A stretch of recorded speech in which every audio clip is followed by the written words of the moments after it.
about the changes in my schedule that has happened, and also get some help and direction from you. So I initially signed up to take the test earlier in April, but then I changed it. This was actually before this. I keep changing it. So at some point, I've had was like 10 weeks, 2 months study time that I asked you for a schedule, and then you gave me, and then I had a panic attack, and then because of this, I went to emergency. Oh my God. I can't even imagine. It was horrible. So I had to stop it and say, you know what? We're not going to do this. We're going to take it a long time and not focus on, how much time I need rather than study the materials that I need to study instead of being in the time pressure, So that's why after all I had to go through like a therapy as well, because Sure. it wasn't easy. So now I'm back, and I talked to my therapist, like, oh, can you help me say what is gonna be good for me? She recommended me longer period of time, maybe in August or sometime like this, and not worry about the time, rather just focus on the process of this, something that you also recommend. Especially for me, it's not good. Time pressure, it's horrible idea. So I'm contacting you today to ask you for effective and also realistic plan for me in terms of study time and schedule, and also I guess you need to send me another schedule. And so here's the thing. My goal actually right now, it's not to get just any score, but because I put everything on hold and I'm gonna take another year to prepare for this, so might as well do great. And also scholarship is something I really need. So yeah, get a really good score, and not being under time pressure. Maybe even take longer time if you suggest that I should. So of course. So I'm glad to help. Thanks for the update. I'm glad that you've got support now, and I hope that you're doing better. Thank you very much. Yes. Of course. And I agree with what your therapist said about allowing more time and not focusing on the timing too much right now in terms of the time pressure of the exam. I would say focus on building that foundation, getting your accuracy solid first, and then you can introduce timing down the line as you feel comfortable. You might also look into extra time accommodations if you think that you might qualify or if that might serve you given where you're at. Oh, okay. Yes, that's actually what my therapist recommend. You can sign up for extra time if that's something is required for you, because time is a very because she knows me really well in terms of my science background and how well I do in school. So I said, oh, time is something I get panicked. Like sometimes I work, if I know I have time, I would just do it right now, like even paying consequences for it. But because like I'm so, I have anxiety over time. Let's put it that way. Sure. So that I would seek that out, and it's always better to start that process earlier rather than later because LSAT can take a while. But since you're taking the LSAT on a longer timeline anyway now, there probably isn't a huge rush. So if LSAT takes weeks to get back to you, follow up with them. But if you're aiming to take the LSAT in August at the earliest, and we're speaking now in February, that gives you a good 5-6 months to work that out. Mm-hmm. And in terms of planning and like how many hours of a day I need to dedicate to this studying, what would you recommend with my situation? Sure. Well, tell me more about what your daily schedule is like or your weekly obligations are like right now. Yes, also that's something I left out with. I have a full-time job, so 8 hours a day. So the way my work schedule is, I can either work in the morning or work at night. So I'm much more sharp and productive in the morning than at night because my work is very intense, like scientific work, so requires a lot of focus. And by the time I'm after work, I'm just crashed. Like I just need to relax. I can't focus. Even my focus goes away. So morning up until like 10 or 11 even, I have plenty of good time to dedicate that to it. But Excellent. I work full time. That's something I do 5 times a week. Yeah. Sure, sure. Okay. And so since you have a longer timeline, you're aiming for August at the earliest, you don't need to put in 20 hours a week on the LSAT right now. I'm not sure that's realistic given that you have a taxing full-time job. I'd say maybe if you can carve out even just an hour in the morning Uh-huh. on weekdays before you start your full-time job, that can let you keep some momentum going. And then you don't have to place the obligation on yourself to also study at night when you're already tired. But Yeah, that won't work. Even if I wanted to study at night, I wouldn't be as sharp as in the morning. yeah, I wouldn't even try for now, at least. Down the line, maybe you'll want to cycle in a little bit of that as test day Yeah, gets closer and as you feel comfortable. But for now, I'd say just an hour in the morning on weekdays, and then maybe you can do a bit more on weekends. on the weekends. Yeah. So on the weekends, how many hours would you recommend for me to put in? What do you have going on the weekends currently? I technically like to keep my weekends like relaxing time because of my work schedule. Like it's very intense and mentally draining. But I do readings and things like this on the basis. So I can dedicate time to it. Okay. Yeah. I mean, I would say maybe 3 hours on weekends. So maybe if you do on the weekends something like 9 to 12 or 8 to 11, whenever you wake up, you could do a few hours in the morning since you said the morning's when you're sharpest anyway. You take breaks throughout those 3 hours or so. Then you have the rest of the day free to relax. Yeah. Okay. And then so because I know you recommend a little bit of it better than nothing. So don't you? So by the time it's gonna be in April, no, August. Sorry, in August, would I still retain all this information, or do I need to maybe review all these materials because it's gonna be like how many months? 5 or 6 months. I'm not sure I understand the question because if you're going to be working pretty consistently, if you're going to be doing your Yeah. LSAT studying every week, then why wouldn't you retain it? Yeah, I was just afraid maybe I will not remember like the things I studied in March, like back in August. That's a long gap. So Well, if you did nothing between now and then yeah, you could get rusty, of course. But if you're working on the LSAT every single week between now and then, you're not going to get rusty. What you're doing now, you're going to keep building on that and keep practicing that. So let's say hypothetically, I'll just make up some example now. Let's say hypothetically you work on grouping logic games now.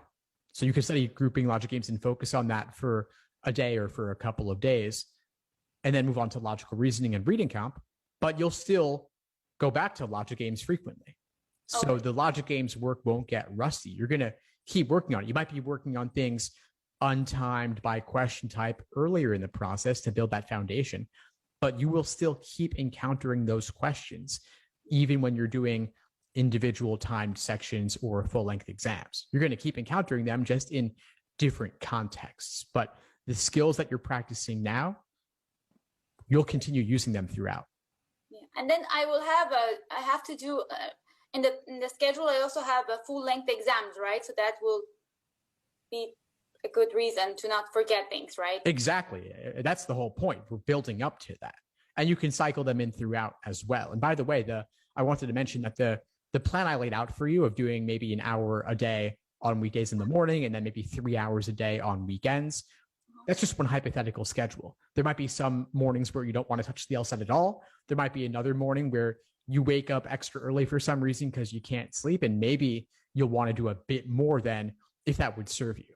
But you have a long enough exactly timeline. it's funny because that's exactly what my therapist told me. It's like one day you just feel like you don't want to do it, don't force yourself, but then next day maybe you do 2 hours or longer, so then keep as much as you can. Exactly, that's very Yeah, do what you feel you need. But I also wouldn't want you to, if you skip one day, you don't need to automatically double up on the next day. Especially imagine if, let's say, you got sick or there was a family issue or something that took you out of the LSAT for a week. You shouldn't then try to cram it all in to make up for it whenever you get back into it.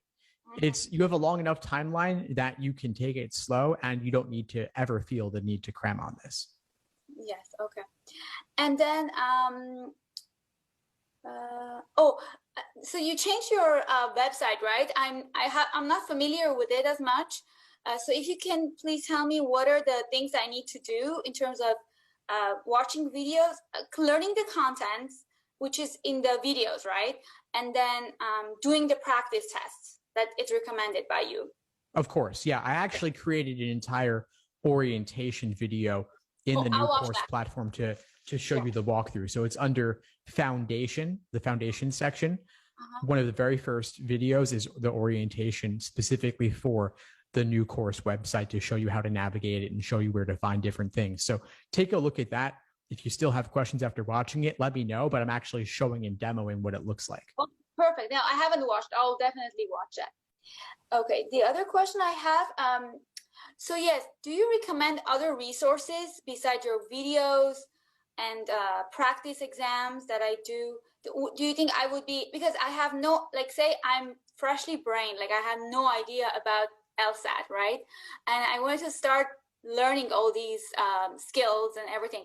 Would all your materials be good enough, or I can like read a book on the side, or look into other things? Yeah, great question. I mean, if you want to use a book, use a book. But I've got so many videos in the course at all different levels. So the foundation section, for example, I give detailed walkthroughs of all sections, all question types for total beginners. And then there are also the workshops, which are live class recordings going in much more depth on the specifics. So I'd say go through all the foundational material first inside the course with all the videos, because those will give you the strong foundation in each section and each question type, and better prepare you to then do specific practice problems of each type. And the live class workshops, where there are recordings of those as well, will give you the walkthroughs. Okay, the live classes will be walkthroughs through questions that people ask, or is it something you come up and answer? I'm not sure how to answer that, because it's kind of a mix of both. So we have a certain question type on the agenda. So let's say logical reasoning principle questions. There might be a little bit of theory at the beginning just to give people a recap in terms of what these questions are and how to approach them. And then you'll go through a handful of questions of that type live in class with the other students too. Oh, I see. Okay. Yeah. Yes. So I really like that you added the course to the Google Calendar, because that I can sync it to my calendar. It's very great. But the problem is that at that time I'm working. So I know that you record them, right? Yeah, they're all recorded. Yeah. So if I would listen to this recording, I would still have an idea of what type of question people ask. And then if I have a question, then I had to dedicate it one time to come and ask you questions. And you can also submit questions in advance, even if you can't make a class. There's a form on the website. You can just submit questions or requests for future classes, and then I'll do what I can to work them into the schedule for an upcoming class. So of course, it's great if you can attend live. I understand scheduling conflicts are inevitable, especially when you're offering as many classes as I am. I don't think anybody attends all of them, which is totally fine. Attend and pick and choose what you're able to. And if you miss anything, of course, they're always recorded. And then even if you can't attend a class live, we'll still try to get to your question in class too. Yeah. So the live classes are not recorded? No, they are. They are recorded as well. Okay.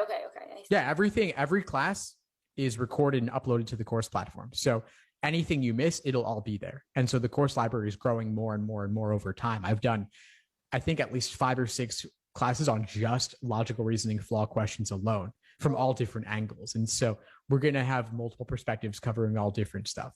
Mm-hmm. Yeah, sure. That's great. That answers all of my questions. Yeah, the website, Law Hub, and then yes, I will definitely apply for accommodation. So do you know anything about what accommodation is different compared to the regular in terms of time? Yeah, sure. So LSAC, for extra time accommodations, they will typically offer time and a half. So instead of 35 minutes per section, you would get 53 minutes per section. That's typically what they offer. But there are also students who get double time. So they get 70 minutes per section instead of the original 35 or even 53. So time and a half is 53 minutes. Double time is 70 minutes per section. It's also possible to get additional breaks between sections. So for the LSAT Flex, which is only 3 scored sections back to back and you're done, extra time accommodations might involve a break in there somewhere, along with having more time, of course. But then for the new online 4-section LSAT beginning in beginning in August, there's going to be 4 sections, not 3, because they're adding back in the experimental section. Oh, okay. So when I'm preparing for August, I should be okay, or I shouldn't be okay with the strategy of studying right now? No, you'll be okay with the strategy. But Yeah. I also want you to know that this is a very recent update. They just announced it last week that starting in August, they're going to add that 4th unscored experimental section to the online LSAT. So that will just change how you take your practice tests, but nothing else changes in terms of content or anything like that. Just to update you, did you hear about the change, by the way? No, I did not. Thank you for telling me. Of course. So I'll tell you that I'll give you a brief rundown of it then. So basically, the LSAT historically has always had an unscored, unknown experimental section. The LSAT Flex, due to COVID, they removed it temporarily just because they were getting used to administering the LSAT online with ProctorU and such, and they didn't want to allow breaks for maybe test security reasons or logistical reasons. But they can't do that forever because they have to be able to test out future questions. The way they do that is with an experimental section. So it's going to be one of logic games, logical reasoning, or reading comprehension. It'll be a full-length section, not meant to be easier or harder than anything else, and you won't know which one it is during the exam. So you'll have 2 sections back to back. You'll have a break of probably 10 minutes, and then another 2 sections back to back. One of those 4 sections will be the unscored, unknown experimental section, any of games, reasoning, or reading comp. And so what this means for you basically is that you prep like normal, except you do 4 sections and you give yourself that break. But if you get extra time accommodations, you want to prep with the time that you're actually going to have on test day, whether it's time and a half or double time. And you'll also want to practice with that break. And you might see whether LSAT might give you an additional break as well, based on your situation. Oh, I see. Okay. And starting August, so July does not apply to that. Yeah, and there's actually not an LSAT in July this year. So the upcoming LSATs as we speak now, the February LSAT just finished. Then there's going to be April, then June, and then August. June and August. Yeah, there's no July. Yeah. Okay, but the August has this. Okay, so I need to practice for it, and it's going to be, so instead of being 2 hours, it will be how long again? Great question. Yes. So with the LSAT Flex, with 3 sections back to back, it would be just about 2 hours. If we're adding in a 10-minute break, plus, let's say, if you take the break to go to the bathroom and leave the room, when you come back in, they're going to want to briefly re-verify your ID and such, things of that nature to make sure it's still you. And then you'll do the other 2 sections. So if we're adding in 10-minute break, plus another, let's say, 2 minutes just to re-verify security, and they'll maybe scan the room or something to make sure there's no prohibited items. Then you do another 35-minute section. So that's adding on approximately another 47 minutes. So let's say, just hypothetically, 2 hours and 45 minutes or so. 2 hours, 47 minutes. It's only 45 minutes. Approximately, yeah. And that's assuming standard timing. If you have accommodations, then, of course, it could be a bit longer. Longer. Okay, I see. Yeah. Yeah, well, that's great. Yeah. So no, and thank you for letting me know. So now I can prepare, because the Law Hub already has 4 sections. So I might as well do everything. The only thing with that is that the Law Hub is the 4th section's logical reasoning, because the old LSAT pre-COVID was 2 scored logical reasoning sections, 1 games, 1 reading comp. So you don't always want to practice with logical reasoning as your extra section, because it could be any one of games, reasoning, or reading comp. So you might want to occasionally mix in a section from another exam. Oh, I see. Because the section that they're adding is the reading comp, not the logic. The reading comp they're adding, right? Correct me if I'm wrong. You mean in Law Hub? No, the new test that they're adding, the experimental portion is reading comp, not the logic games. No, it could be anything. We don't know what it's, you don't know what it's going to be, because they're testing out questions of all different types. I see. Okay, yeah. So that's why you recommended, just do everything, like all of these 3 sections first, and then add an extra section. Right. So do 1 of games, 1 of logical reasoning, 1 of reading comprehension, and then you're going to want to rotate which extra section you insert as your unscored, unknown experimental section. Of course, it could be logical reasoning, and logical reasoning is probably easiest to do using LawHub, but you should also use games or reading comp instead to mix it up, because what you do on test day could be anything. Right. Okay. That makes sense. Yeah. All right. I guess that's all I have question. Yes. And so I will ask you for a new schedule if you can share with me, and then I'll start from the foundation, the orientation videos, and take it from there. Of course. Yes. I'll send it over after we get off this call. Thank you so much for all your help. Of course. Great catching up with you. I'll see you in class soon. Thanks for tuning into the show. Please subscribe if you haven't done so already to be notified of new episodes as I release them. And feel free to reach out if you need anything at all as you move forward with your prep. I'm happy to help however I can. In the meantime, I'll wish you all the best and take care.